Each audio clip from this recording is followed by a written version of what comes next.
Big thanks to Squarespace for sponsoring this video. In this video, I'm going to show you a method on how I draw the face and the head. I'm also going to be showing you guys a study technique on how I'm able to draw the face in any angle, while also sharing some guide on how I personally stylize. Okay, so the short answer for this video is going to be references, but the longer answer is techniques and drawing methods, which we'll explore in this video. When it comes to drawing and studying the face, the way I do it can be broken down into 3 phases: method, shapes, anatomy structure, and stylization. These concepts are easy to understand, but they're going to be challenging to master. Let's start off with the basic method, called the Loomis method. You've probably heard this a million times already. The reason being is it's the most simple but solid method to draw the face. There are tons of other ways that you could draw the head, but I've started drawing with this one, and I've seen most professionals apply this method, especially with anime and manga. You see, it's impossible to draw the face without any anatomy knowledge. Thankfully, we have drawing methods like the Loomis method that can help us get a hint of anatomy without overloading our brain too much. Okay, so the first step is draw a circle. Make it at least a decent circle. Not like this one, or this one, or this one. 2,000 years later. Like this. It's also very important to look at this not just a circle, but a sphere. In fact, always think in 3-dimensional. You don't have to draw this, but keep it in mind. The circle is going to be the cranium. Also, don't worry about the names too much. Just focus on what I'm doing. Next is we're going to draw some lines to indicate the eyebrows. This line would wrap around the whole circle. That's why it's important to think in 3-dimensional, because you're going to follow that curve of the sphere. We're also going to add a center line. This is going to indicate where the head is facing. Then we're going to draw a smaller circle again.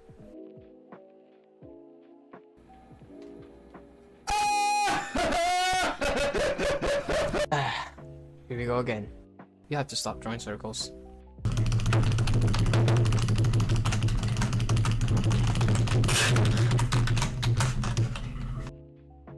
This thumb circle would help us indicate the side of the face, and to add some dimension. It's like cutting a portion of a ball. Then we'll add a crossing line to it, with a vertical line extending over the head. We're also going to add another line below the portion that we cut. From there, we're going to add the jaw. Start from the side of the face and connect them using the center line. From there, you could add the necessary facial anatomy, starting with the eyes. When drawing the eyes, make sure that there's one eye distance between the 2 eyes to ensure that they're proportional. Then add the nose, mouth, and ears. Next is refining the head. Here you can notice that the guide seems wrong and overall doesn't look good. So this is the part where you make some decisions and changes. You don't always have to trust the method. If the drawing feels off, then it's most likely off, but it still depends on your experience. Again, you don't have to follow the method perfectly. For me, as I gained experience, I began to rely less on the method, since I already know how the head works. But it's still a solid technique to follow if you're not sure what you're doing. Okay, we finally have a decent head structure that we can work on. From here, you could add your character features and designs. And eventually have something like this. Probably not like this, since it did take me a lot of practice to execute this properly. So, to get used to the Loomis method, always try drawing with a reference. Try and break down how the head works using the guidelines. Reference is really important if you want to get used to the human proportions. If you're struggling to draw a head from a reference, you can trace it, but don't trace them like this. Instead, break them down using the Loomis guidelines, and then copy that guideline and draw from there. If you're struggling with an angle, try again. But limit yourself only with 3 attempts on each reference. If you still can't get it right by the 3rd attempt, move on to another reference and come back to it later. Don't stay too long on one reference, or else you will only get stuck and frustrated.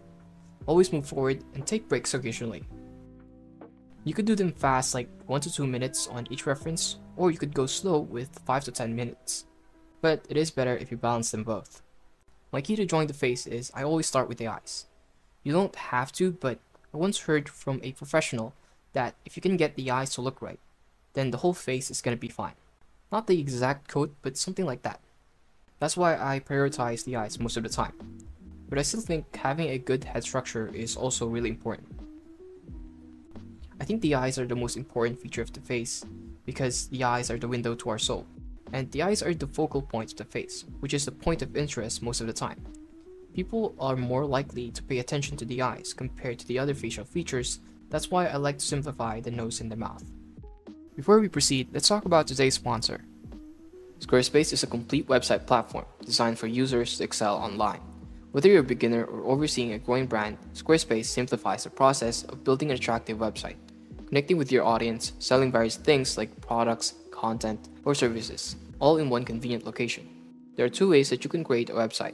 If you're looking for something fast and specific, there are pre-made templates that will surely get you what you're looking for, or at least give you ideas. The other one is making a website from scratch, or building your own template, which is actually much convenient than you think. You can easily choose your preferred layout, fonts, and color scheme, and you can edit them later as much as you want. There are plenty of options to give you the freedom to design your own website. I was actually surprised in how smooth and easy you could edit and arrange the design of a page in Squarespace. That's when I found out about Squarespace's site design system called the Fluid Engine.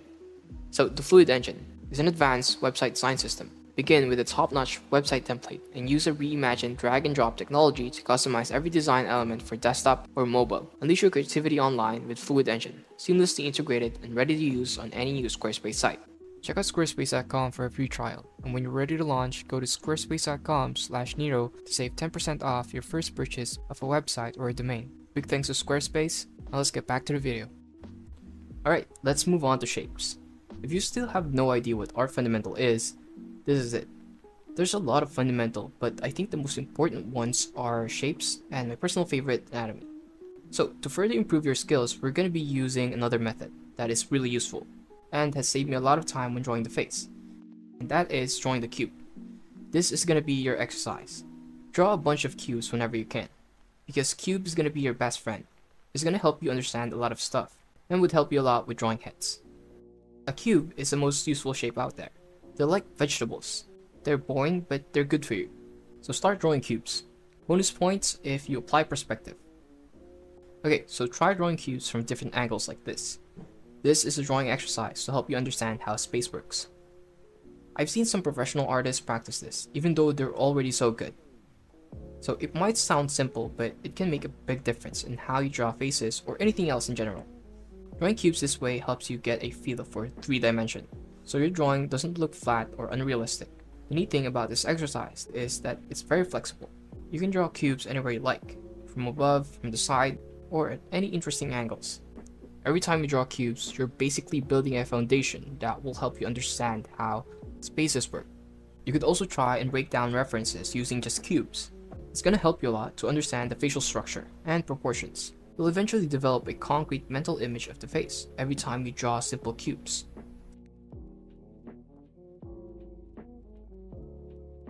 Anatomical structure. Most people skip this part because it's not the most exciting and pleasing process, and it's very complicated to draw. You won't even see most of it by the end of the process. So what's the point, right? Well, it's actually the whole point, because this is the key to drawing accurate and proportional faces. But don't worry, we're only going to focus on the basics and not memorize every muscle on the face. But let's first start with the skull, an essential part in understanding the face.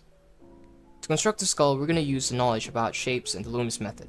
The skull can be simplified with a bunch of shapes: spheres for the eye sockets, a triangle for the nose, and a sphere for the mouth area. Again, use the Loomis method for the guidelines. You don't have to master everything about the skulls, but I do suggest understanding the simple structure because it's going to be useful later on. So yeah, just draw a bunch of skulls until you get it. Use a reference, by the way. Okay, moving on to the ratios of the face. The face can be divided into 3 equal parts: the forehead, the middle part, and the lower jaw. It is best to imagine it as planes.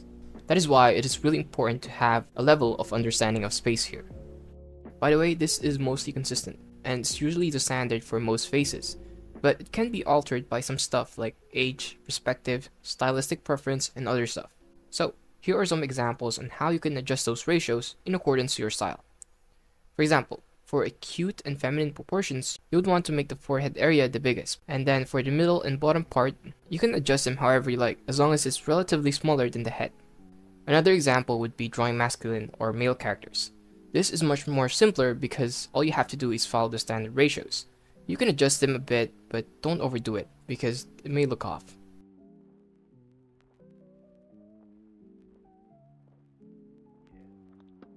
Now let's talk about everyone's favorite angle, the 3/4 angle. I'm not really sure why this is popular, but I think it has something to do with depth. Let's take this for example. Imagine the head as a cube. This is the head facing front, while this is a 3/4 angle. See the difference? The front-facing cube looks flat, while the 3/4 angle has more depth and perspective. It also has more sides, which means you'll have something more to look at.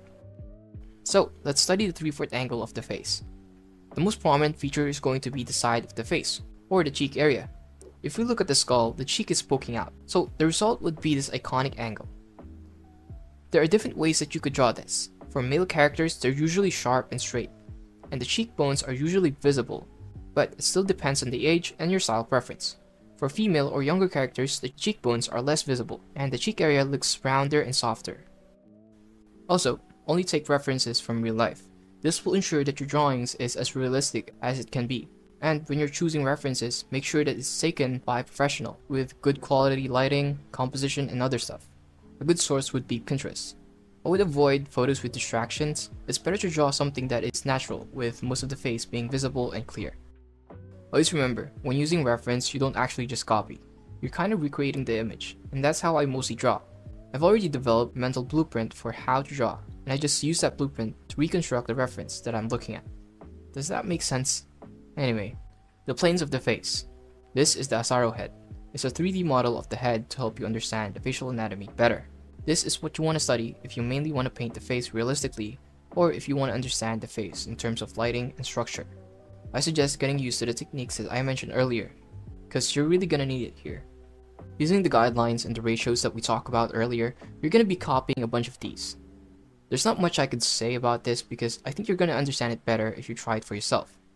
I suggest drawing the planes with the lines first, without using values yet, also to avoid overcomplicating things.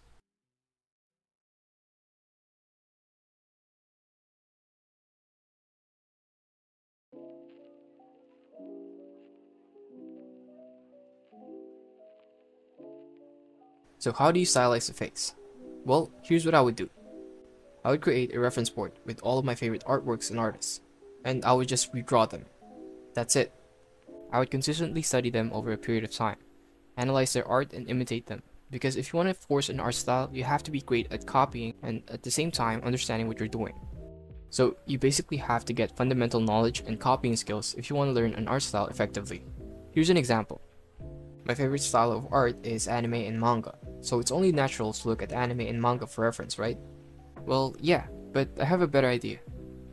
So what I would do is look at Pinterest. There you could find some fan arts, official anime illustrations, and so much more. Suddenly, my references look more dynamic and expressive. That's because anime is meant for animation, so they're not really reference material, unless you're planning on making animations. But you can still study animation frames because it is still a carefully thought out production. So technically, it still does contain valuable reference material such as composition, posing, lighting, anatomy, and other stuff. Since my goal is to improve my illustration, of course I would look through other artists that are putting most effort in a single frame. So you would naturally look at other people's illustration and paintings. And I prefer semi-realism in my art because it just looks so interesting. Artists like Ilya Kuvshinov and Krenz. They're such perfect examples of effectively applying realism to something that is stylized. And the reason why their art looks so good is because they look real. Lighting is an important fundamental when making believable art. That's why when you know fundamentals, you would know art. Imitating or creating an art style is going to be easier at this point because you know exactly what you're doing. Moving on to how you can stylize a face. In anime, eyes are the most prominent feature. They're really expressive and you could recognize an anime character with just the eyes. Most of the anime characters have the same anatomy blueprint, but they bend most of the fundamentals like the facial anatomy. Most of the time, the mouth and nose are less likely to exist. They're not as expressive as the eyes, but the mouth can also be expressive. Hair is also important in anime.